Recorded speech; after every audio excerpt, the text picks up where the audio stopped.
Dia ada juga bawah ni ada mount.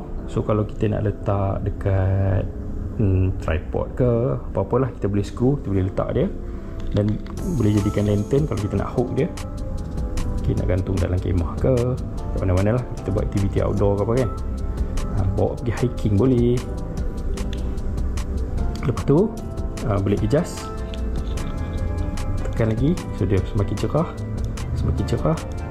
Okay, dia ada 4 mode. Ini adalah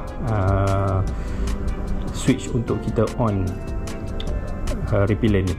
So dia pakai ubat nyamuk jenis ni, flex tail juga. Okay, dia punya ubat nyamuk ni tebal Okay, dia kena pakai 2 Dekat dalam ni ada heat besi yang akan panaskan ubat nyamuk ni. So kalau boleh tengok kat sini, okay, ni masuk 1 dan masuk 2 lah.